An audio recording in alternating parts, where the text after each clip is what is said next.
All right, hold on. All right, well, fix your hair, mate.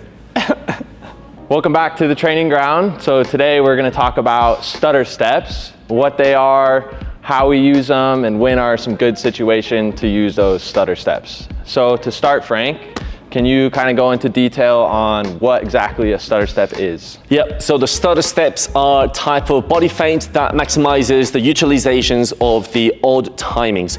So instead of a constant touch, where everything stays in a certain patterns of rhythm, we're trying to add a touch or a step, in this case, in between those two constant beats, right? So instead of taking a step to step, now we're utilizing step, short, and the step. So it's a type of body feint that shows imbalance to your body to cause a disruption of the body balance to the defender. Why would we want to use a stutter step? Yeah, the stutter steps could be really effective in the game where the situations are really tight, right? So the defenders are closing you down really rapidly. You're in a situation where there is not enough space, such as you might be caught in a corner in a bad situation where the ball must be kept tight so you don't lose the ball, so the ball is not exposed.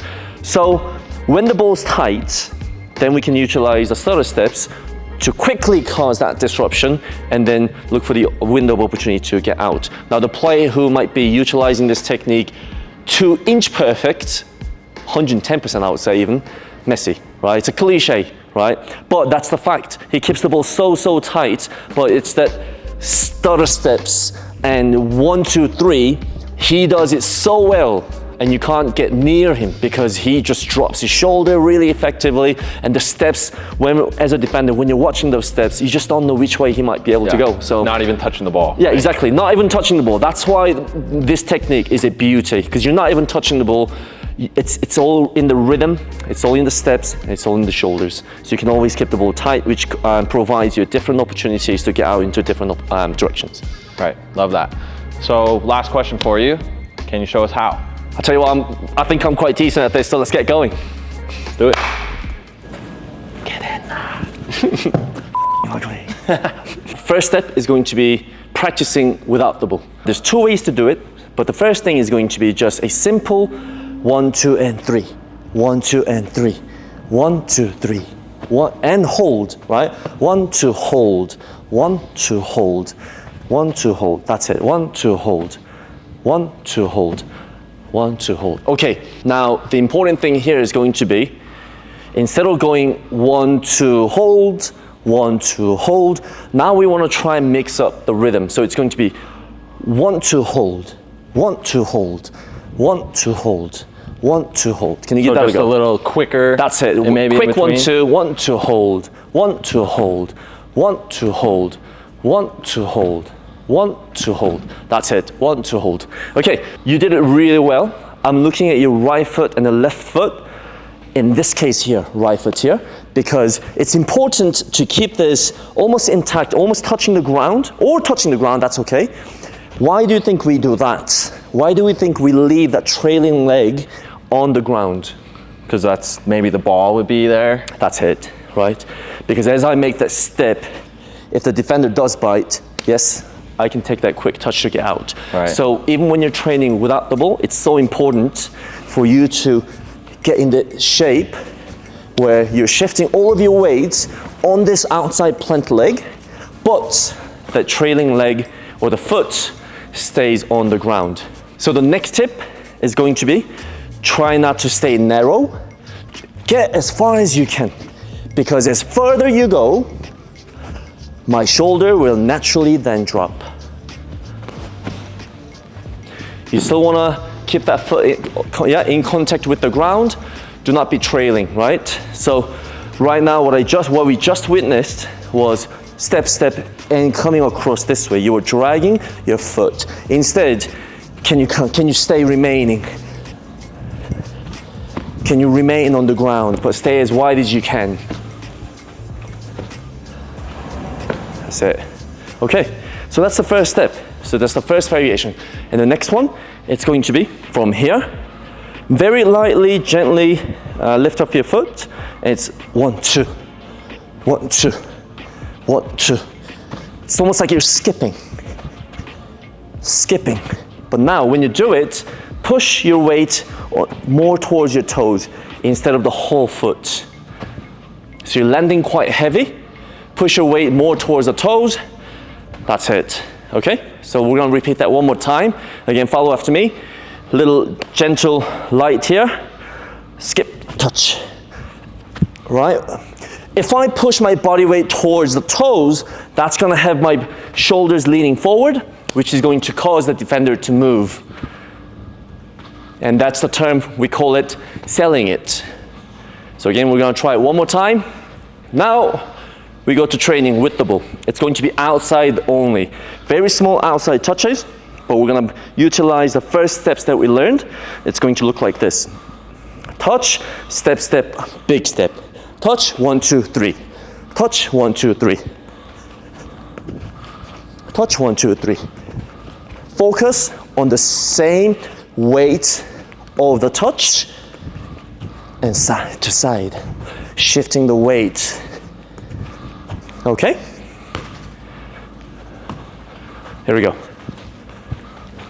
Make sure to hold on the outside for half a second.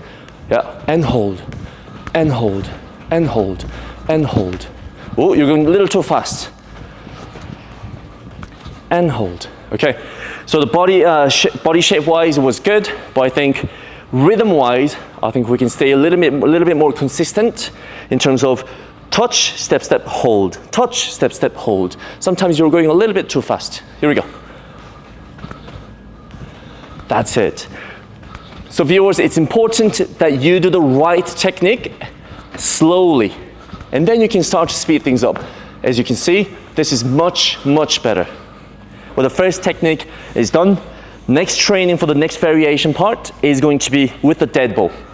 Right, so from here, foot gently or lightly up, and it's skip, land, outside, and come to a pause. Again, repeat, foot up, 1, 2, outside, come. 1, 2, outside, come. 1, 2, outside, push. 1, 2, outside, push. So from here, if you want to keep it connected, right when your foot's on top of the ball, continue from here. 1, 2, outside, step. 1, 2, outside, step. Okay? Slowly first. 1, 2, out, pause. 1, 2, outside, and pause. 1, 2. Oh, yep, that will happen, right?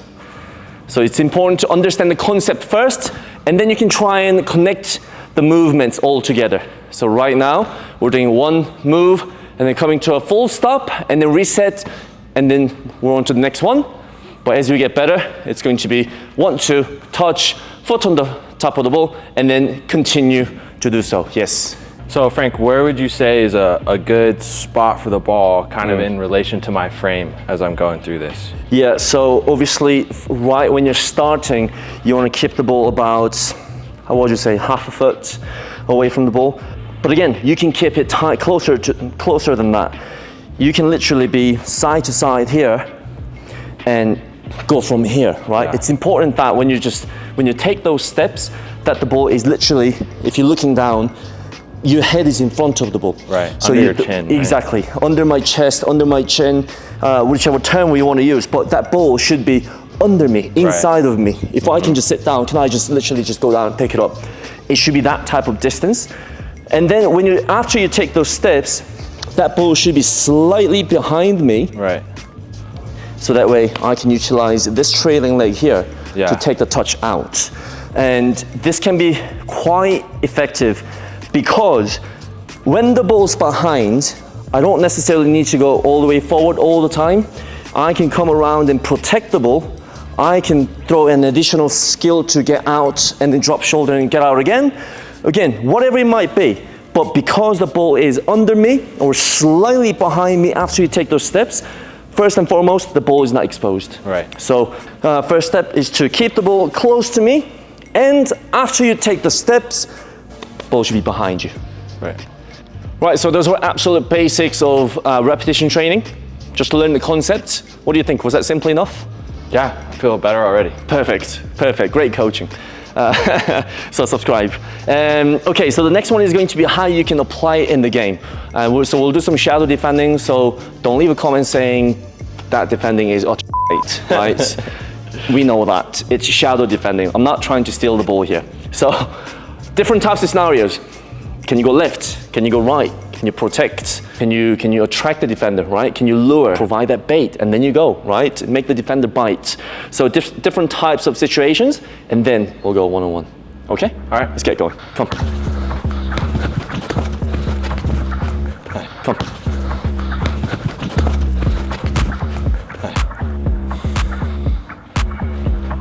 Ready?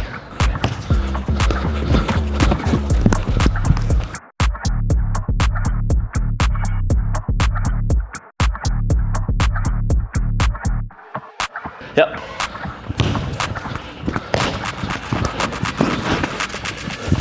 Yep.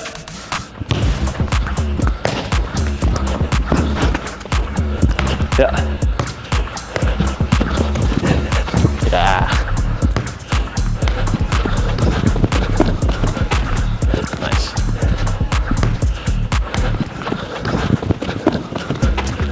Nice.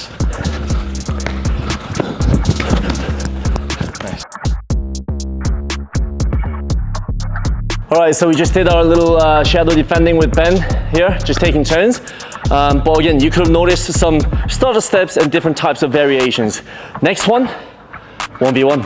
Let's do it. We're gonna have a go at it. Should have brought my shin pads. I'm gonna kick the shit out of you.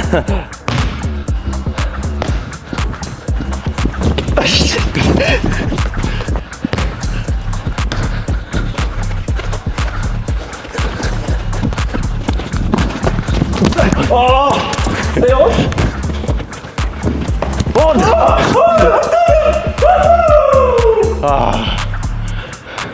You lucky. He's gone out of bounds first.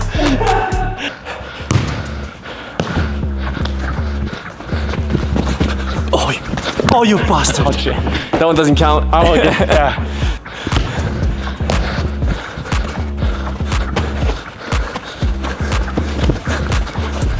Oh! I knew that.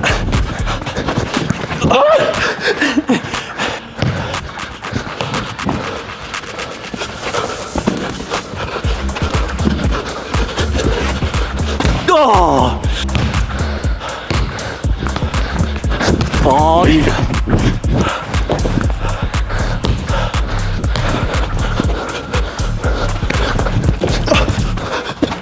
Oh!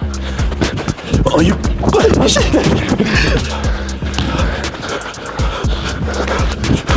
Oh! Not good. Is that on the camera?